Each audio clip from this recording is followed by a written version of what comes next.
Le fait que j'ai été invité par mon éditeur pour parler de mon livre La boîte de Pandore, qui est mon dernier livre, qui parle de réincarnation, de retour dans ses vies antérieures et d'hypnose. Donc voilà, je suis venu un peu pour parler de ça. J'ai rencontré des journalistes, j'ai rencontré, depuis 2 jours, j'alterne les interviews et c'est très sympathique, et les dédicaces. J'aime bien les instituts français parce que c'est des sortes de bulles de France en territoire étranger, mais dans lequel on est en même temps en France, en même temps complètement ailleurs. Il y a la moitié des élèves qui ne comprennent pas ce que je dis parce qu'ils sont que du pays, et d'autres qui se demandent pourquoi je ne vais pas plus vite. Donc je dois trouver un rythme adapté aux 2 groupes, ceux qui savent et ceux qui ne comprennent pas bien. Je viens à peu près tous les 2 ans, mais en fait chaque fois que mon éditeur m'invite, j'ai la chance d'avoir réussi un très bon éditeur. En fait, vous pouvez faire le meilleur livre qui soit, s'il n'y a pas un bon éditeur sur place, ça ne décolle pas. J'adore venir ici. Et puis les gens sont très réceptifs. Ici, je touche particulièrement un public de jeunes. Et je me rappelle d'une année, ça devait être il y a 10 ans, j'ai fait une conférence, on m'avait dit il y a des gens dehors, est-ce qu'on les laisse rentrer? J'avais dit il y a combien de gens? Ils m'ont dit il y a 3000 personnes. Et j'ai dit il y a combien dedans? Il y en avait 2000. Ils m'ont dit ben oui, laissez-les rentrer, mais la salle elle contient tout le monde. Elle me dit oui, oui, ça contient. Et donc il y avait 5000 personnes, que des jeunes. Et il y avait des gardes qui protégeaient pour pas que la foule avance trop vite, comme un concert de rock. Et je me suis dit, oula, qu'est-ce que je vais leur raconter à tous ces jeunes? Et je leur ai dit juste, j'ai l'impression que vous êtes à la recherche de nouvelles solutions qui soient différentes de celles de vos parents. Parce que ça soit la politique avec le communisme ou que ce soit la religion avec la religion orthodoxe, vous n'avez pas envie de...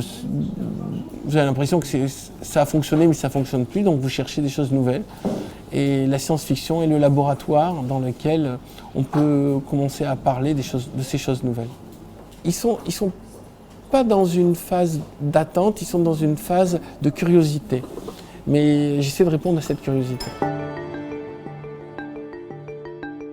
Mes sources d'inspiration sont les voyages, c'est aussi pour ça que je voyage beaucoup. Les discussions avec les gens. Je privilégie toujours l'oral à l'écrit. J'aime parler avec les gens, j'aime rencontrer les autochtones pour comprendre le pays. J'aime sentir un pays en circulant dedans, en marchant. J'adore marcher. Et je crois que rien ne pourra être écrit par un auteur qui reste enfermé dans une tour d'ivoire et qui regarde le monde à travers la télévision ou à travers les livres. Il faut aller sur place. Il faut prendre l'avion et il faut voir la tête des lecteurs et créer une sorte de dialogue, d'interaction. Moi, je considère que de manière planétaire, mes lecteurs, c'est un peu ma famille et je me dois d'aller les voir. Je tiens le rythme, mais je sors 2 livres par an. Si ce n'est que j'en publie qu'un seul. Mais tous les ans, mon rythme naturel, c'est 2 livres par an. Je mets à peu près 4 mois à faire un livre. Maintenant, il y en a un au bout d'un moment qui devient plus important, donc j'abandonne l'un des 2 et je m'occupe de l'autre. Alors, je travaille tous les matins de 8h à midi, au café en général, pas chez moi. Je suis incapable de travailler chez moi. Mais je peux travailler dans l'avion, je peux travailler dans le train, je peux travailler dans le bateau. Partout où je peux amener mon petit ordinateur portable, tout va bien. Ce rythme de 4h30 tous les jours, ça me permet d'entretenir le muscle de l'imagination et tout vient facilement. J'ai jamais eu l'angoisse de la page blanche. Mon problème, c'est de trier les bonnes et les mauvaises idées et de ne pas perdre de temps sur des choses qui ne fonctionnent pas. J'ai jamais voulu devenir écrivain, je ne savais pas qu'on pouvait gagner sa vie avec ça. Je croyais que c'était une sorte de hobby du dimanche. Et enfant, par contre, j'ai commencé à écrire à peu près vers l'âge de 8 ans des petites nouvelles parce que je voyais que quand je le faisais, tout le monde me disait que ça plaisait, y compris dans les cours de récréation. Et après, les profs de français m'ont encouragé. J'ai eu la chance de tomber sur des profs de français sympas. Un seul prof de français qui vous dit « vous m'amusez beaucoup avec vos textes », ça suffit à transformer un être humain normal en écrivain. Moi, j'ai été nourri par la science-fiction, le fantastique, par Edgar Poe, par Jules Verne, par Javel, Pierre Boulle, après les grands auteurs américains comme Asimov, Frank Herbert et Philippe K. Dick. Maintenant, je ne crois pas qu'on va être sauvé par la science, donc le mot science-fiction me semble un peu trop limitatif. J'utilise le terme de philosophie-fiction, parce que je crois que la grande aventure, c'est le changement des mentalités et la capacité à comprendre de manière plus large les enjeux. La grande aventure, c'est la prise de conscience. Prise de conscience que notre planète est fragile, prise de conscience qu'il y a des mauvaises habitudes qui datent de très longtemps dont on peut se défaire. Prise de conscience qu'il y a d'autres manières de faire que nos parents au niveau de nos comportements partout, de la consommation, de la nourriture, du couple, du travail, de la vieillesse. Il y a tout à réinventer parce qu'on a de nouveaux outils. L'écologie, pour moi, ça ne devrait pas être un parti, ça ne devrait pas être un enjeu. Vouloir que la planète soit propre, c'est comme vouloir que son appartement soit propre. Est-ce qu'il y a un parti pour que son appartement soit propre? C'est l'hygiène. C'est aussi une idée qu'il faut laisser une planète correcte à nos enfants. Ça ne m'a pas l'air, comment dire, il n'est pas nécessaire qu'il y ait un parti pour ça.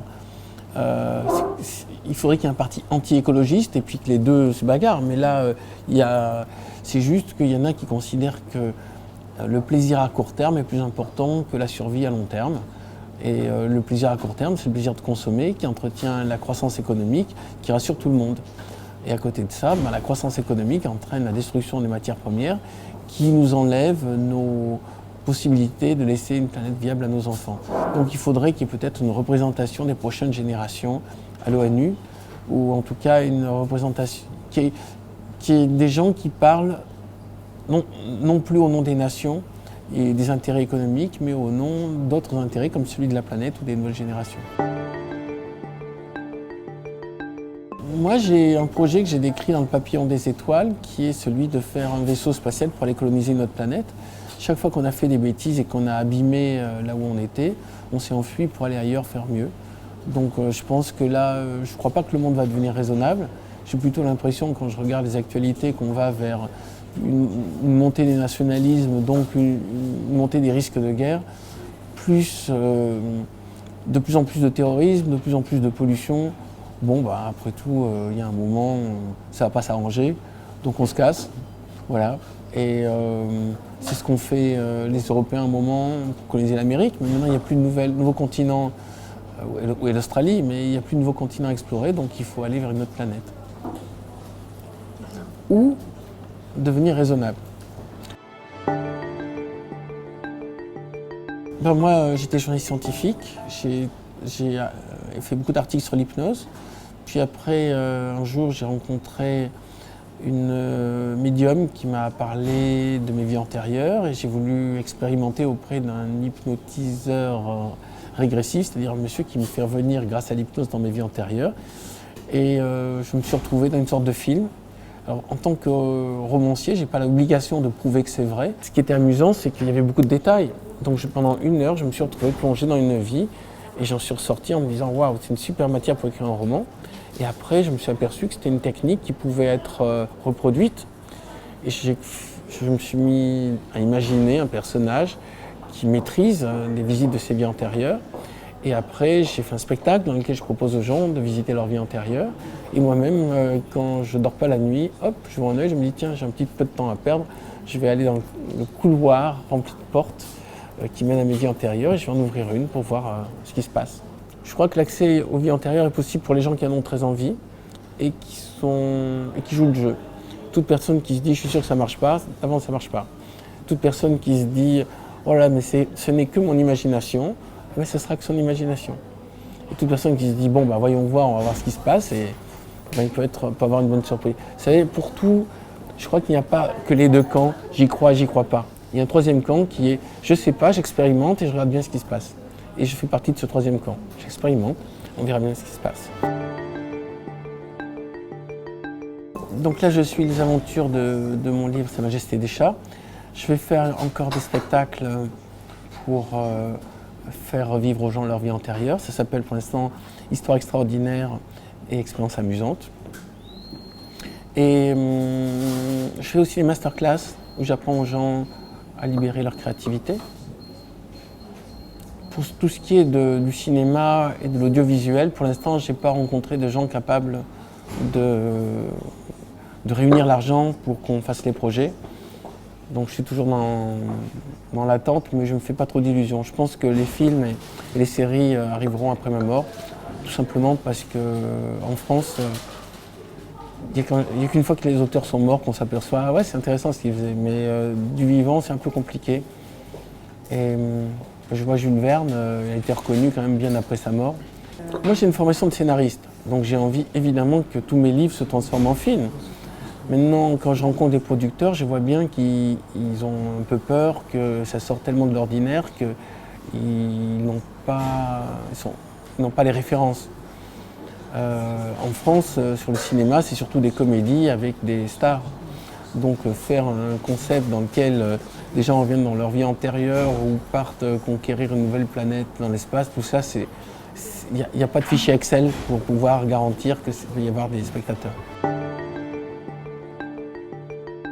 Oui, spasiba, c'est le mot le plus intéressant, parce que tout ce qui se passe ici mérite un remerciement.